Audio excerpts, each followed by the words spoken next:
उत्तर प्रदेश के एटा जिले में हुए चौहरे हत्याकांड से जुड़ी इस वक्त बड़ी अपडेट आ रही है। जानकारी मिल रही है कि एटा के चौहरे हत्याकांड की जांच तेज तर्रार आईपीएस अफसर प्रभाकर चौधरी को सौंपी गई है। वहीं दूसरी ओर पुलिस को कुछ नए क्लू भी मिले हैं। आपको बता दें कि इस मामले में जिस घर में डोली उठनी थी वहां 4 अर्थी उठने के बाद हर कोई भौचक्का रह गया है और पूरे जिले में इस वक्त जो है सनसनी फैली हुई है। तो पूरी अपडेट के लिए हम सीधे फोन लाइन से जुड़ते हैं आई इंडिया के editor in chief doctor Pankaj Singh Gaur ji के पास। तो सर, एटा में आज दिन दहाड़े शहर में घर में घुसकर एक ही परिवार के 4 लोगों की निर्मम हत्या कर दी गई थी। इस मामले में जो जांच है वो पुलिस की जांच कहां तक आगे बढ़ी है और प्रभाकर चौधरी जी को अब जांच सौंपी गई है, तो क्या कुछ अपडेट निकलकर इस वक्त सामने आ रही है?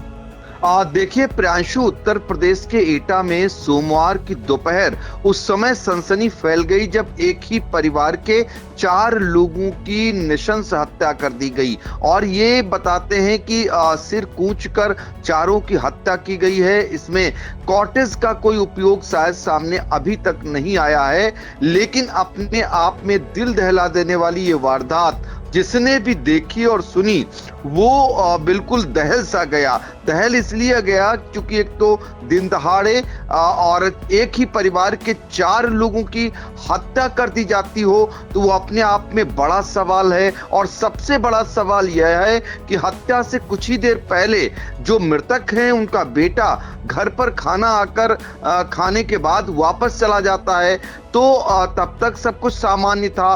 कुछ ही देर बाद जब पोता पहुंचता है और वो देखता है वो मंजर, स्कूल से पढ़ाई कर जब छुट्टी से 5 साल का मासूम घर पहुंचता है तो वो तो उसे भान भी नहीं था। वो तो रोज की तरह अपने घर में दाखिल होता है और वहां का मंजर देखकर उसके दिल पर क्या बीती होगी जब देखा उसने कि कैसे घर में खून ही खून पड़ा है, कैसे शव पड़े हुए हैं। वो चिल्लाता है, चीखता है, आसपास लोगों को बताता है। लोग जब दौड़ कर आते हैं तो उसके बाद का मंजर देखकर हर एक का दिल दहल जाता है। इसके बाद खबर फैलती है, पुलिस तक खबर पहुंचती है और फिर पुलिस के अधिकारियों के आने का सिलसिला शुरू हो जाता है।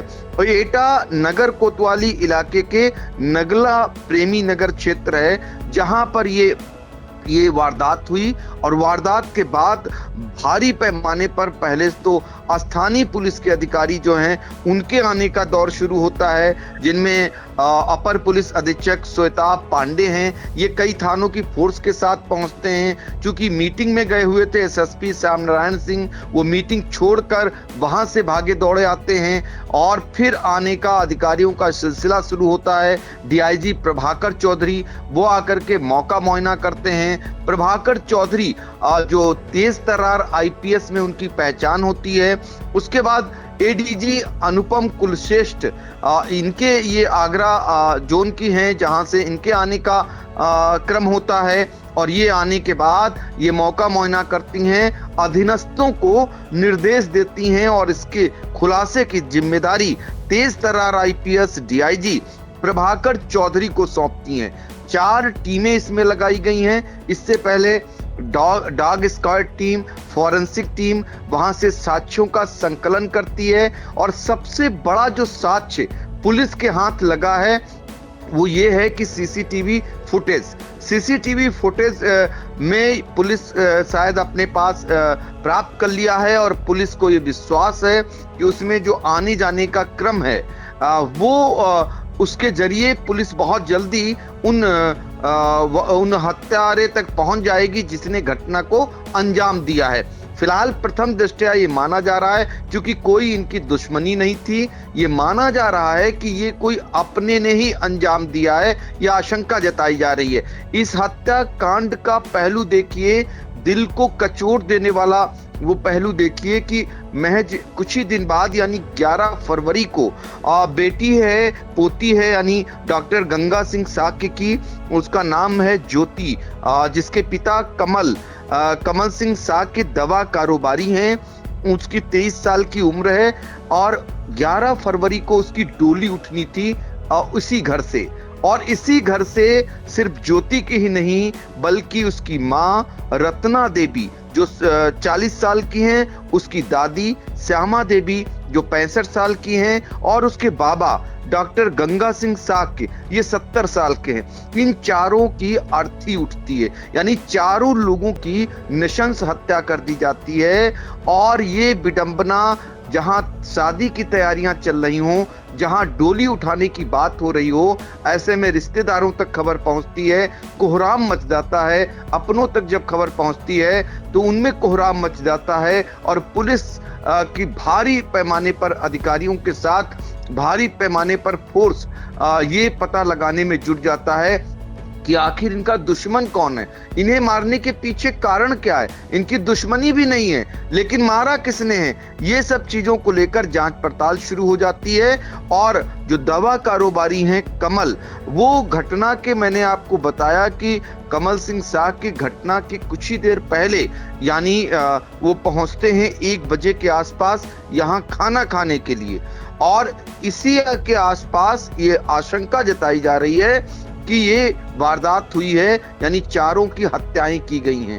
और आपको पहले हम सुना देते हैं जो एडीजी हैं आगरा जोन की अनुपम कुलश्रेष्ठ, उन्होंने जो जानकारी दी पहले उसको आप सुनिए, जिससे लग रहा है उनकी तरफ से कहा जा रहा है कि पुलिस बहुत ही जल्द खुलासा कर लेगी और इस खुलासे की जिम्मेदारी तेज तर्रार आईपीएस जो है प्रभाकर चौधरी को सौंपी गई है, जो आगरा रेंज के डीआईजी हैं। जरा सुन लेते हैं। जी, एटा कोतवाली नगर क्षेत्र में सुनहरी नगर कॉलोनी में डॉक्टर गंगा सिंह के परिवार में 4 लोगों की मृत्यु हत्या की वारदात हुई है। और अभी जैसे ही वारदात की को प्राप्त हुई उसी समय यहाँ पे पुलिस तुरंत पहुंच गई। एसएसपी, डीआईजी और मेरे द्वारा तीनों ही लोगों द्वारा रवाना हो गए यहाँ मौके पर। और जो प्रथम दृष्टिया डॉक्टर गंगा प्रसाद और उनकी वाइफ, उनकी बहू और उनकी बहू की बेटी ज्योति 23 साल की, जिसकी शादी होने वाली थी 10 या 11 फरवरी को, इनको मृत हालत में यहाँ पर पाया गया। और जो कमल सिंह जो गंगा प्रसाद के बेटे हैं, यानी कि गंगा प्रसाद के पोते, उनके द्वारा जब स्कूल से वो लौटे, उन्होंने इस जघन्य अपराध को यहाँ पर देखा और फिर उन्होंने हल्ला मचाया और मोहल्ले में इसकी जानकारी दी। मोहल्ले से पुलिस को जानकारी हुई और पुलिस की पूरी टीम यहाँ पर, मैं डॉग स्क्वाड और फोरेंसिक टीम के यहाँ पर हाजिर हुई और तब से निरीक्षण शुरू हो गया। वारदात की घटना प्राप्त होते ही एसएसपी यहाँ के लिए रवाना हुए, डीआईजी भी रवाना हुए और मैं भी यहाँ पर मौके पर पहुँच गई हूँ। जो परिस्थिति जन्य साक्ष्य है, उन सभी परिस्थिति जन्य साक्ष्यों को देखा जा रहा है, उनके दृष्टिगत आगे पुलिस की कार्रवाई की जा रही है। जो एंट्री एग्जिट रूट्स हैं घर के लिए, जो सीसीटीवी की जो रिकॉर्डिंग्स है और बाकी जितने भी टेक्निकल एड्स इन्वेस्टिगेशन के लिए अवेलेबल हैं, उन सभी पर पुलिस की नजर है। डॉग स्क्वाड और फोरेंसिक टीम्स जो भी साक्ष्य एकत्रित कर रहे हैं, उन पर भी हम आगे कार्रवाई करेंगे। तो कुल मिलाकर ये आज अभी जो ये घटना हुई है बड़ी दुखद घटना है, परंतु जो परिस्थिति जन्य साक्ष्य है उन्हीं के आधार पर और जो हमको टेक्निकल एविडेंस मिलेंगे उन्हीं के आधार पर पुलिस की आगे की अग्रिम कार्रवाई बेस्ड होगी। और चूंकि अभी प्रथम रूप से जो भी एविडेंस कलेक्शन का काम करना था वो एविडेंस कलेक्शन का काम कर लिया गया है और आगे जो सस्पेक्ट्स होंगे उनसे पूछताछ होगी और उन पर कार्रवाई होगी। उसके लिए पुलिस की टीम गठित कर दी गई है और डीआईजी के निर्देशन पर ये सारी टीमें जो हैं कार्रवाई करेंगी और मैं समझती हूँ कि जल्द ही हम मुलजिम तक की पहुँचने के लिए सक्सीड करेंगे और उसके आगे की जितनी भी चीज़ें सामने आएंगी उसका अपडेट हम आपको देते रहेंगे। जी देखिए, अभी कोई चीज़ स्पष्ट नहीं हो पाई है, तो इसमें जैसा कि प्रथम रूप से बताया गया परिवार के लोगों द्वारा, किसी से इनकी रंजिश नहीं थी और ना ही ऐसा कोई मनमुटाव किसी के साथ चल रहा था, ना ही किसी प्रकार की धमकी इनको दी गई थी। तो आखिर इसका कारण क्या है, इसके लिए हमको बहुत गहनता से चीजें परीक्षित करनी पड़ेंगी और वो परीक्षण के बाद ही हम इस निर्णय पर पहुंच सकेंगे कि मोटिव क्या है। परंतु हमको कई सारे ऐसे साक्ष्य मिल रहे हैं जो एक दिशा में हमको ले जाने का प्रयास कर रहे हैं और इसमें जितने भी अपडेट्स आएंगे, मैं डीआईजी से यहाँ पे बोल दिया है कि आपको आगे पूरा अपडेट करते रहे। देखिए, इसमें अभी तो नहीं लिया गया क्योंकि सबसे फर्स्ट जो रिक्वायरमेंट होती है एविडेंस कलेक्शन की, तो वो हम कर रहे थे और वो हमने कर लिया है। और अब जो जितना भी हमको टेक्निकल रूप से इन्वेस्टिगेट करना है और उसके अलावा सर्कमस्टेंसेस के हिसाब से जितना भी इन्वेस्टिगेशन आगे ले जाना, वो कार्रवाई है। जी, सीसीटीवी फुटेज को प्राप्त कर लिया गया है, उसको स्टडी किया जा रहा है, उसका एनालिसिस किया जा रहा है, कौन कौन आ रहे हैं, कौन कौन जा रहे हैं, उसमें उन चीजों को देख लिया गया है और आगे की कार्रवाई उसी दिशा में चलेगी जैसा कि हमारे साक्ष्य हमारे सामने आ रहे हैं। तो आपने सुना सीधे तौर पर जो एडीजी बता रही थी। अब पुलिस सारे पहलुओं की जांच पड़ताल कर रही है। पुलिस के हाथ सीसीटीवी फुटेज जो लगे हैं वो काफी कारगर होंगे। इस बीच मोबाइल की लोकेशन भी ट्रेस की जाएगी। मोबाइल अगर इस बीच आए गए हैं तो उनके जरिए भी पुलिस पहुंचने का प्रयास करेगी उन हत्यारोपियों तक जिन्होंने ये बड़ी हत्याकांड को अंजाम दिया है, यानी चौहरा हत्याकांड, जो अपने आप में एक बड़ा हत्याकांड कहा जाएगा। और जहां योगी राज के कानून व्यवस्था की बात होती हो, वहां 1-2 नहीं 4-4 लोगों की दिन दहाड़े हत्या कर दी जाती हो, वो भी शहरी इलाके में, तो अपने आप में बड़ा सवाल तो उठेगा ही। कुल मिलाकर के आपको बता दें कि अब इस मामले में आपको बताते हैं कि जो पुलिस जिन पहलुओं को लेकर के जांच पड़ताल कर रही है, जो जिन चीजों को देख रही है, पहले तो हम आपको जो क्राइम सीन है वहां पर जैसा दिखाई दिया उसको जरा बता देते हैं दर्शकों को। तो ये कुल जो मकान है 2 मंजिला 400 स्क्वायर फीट के 2 मंजिला मकान में ऊपर की मंजिल में 2 कमरे और बरामदा है। नीचे हाल है, 1 रूम और जीना बना हुआ है। मकान में गंगा सिंह की लाश ग्राउंड फ्लोर पर चारपाई पर पड़ी थी, जबकि कमल की मां श्यामा देवी और बेटी ज्योति के शव फर्स्ट फ्लोर पर कमरे की फर्श पर पड़े थे। हालांकि शुरुआती दौर में श्यामा देवी घायल थी, जिन्हें अस्पताल भेजा गया था। बाद में उनकी भी मौत हो गई और उनकी जो पत्नी है रत्ना का शव बेड पर पड़ा था। आप समझ सकते हैं ये मंजर था उस घर का। पुलिस जब पहुंची तो श्यामा देवी के शरीर में हलचल थी, उनकी सांसें चल रही थी। श्यामा देवी का सिर बुरी तरह फटा हुआ था, जबकि अन्य शवों पर भी गंभीर चोटों के निशान बताए जाते हैं। तो ये जो उनका बच्चा था जो पढ़ने गया था, उसके मुताबिक वो खाना खाकर, जो मतलब गंगा बकत सिंह का बेटा था जो दवा कारोबारी है, उनका कहना है कि दोपहर 1 बजे के आसपास वह अपने मेडिकल स्टोर से खाना खाने घर आए थे। दुकान पर 17 साल की बेटी लक्ष्मी को बिठाकर वो आए थे। उस समय घर पर सब कुछ ठीक ठाक था, सभी लोग घर पर थे। खाना खाने के बाद वह मेडिकल स्टोर चले गए और वहां से मार्केट चले गए। उनका बेटा जो 5 साल का बेटा है, जब स्कूल से लौटा तो कमरे में पंखा चल रहा था।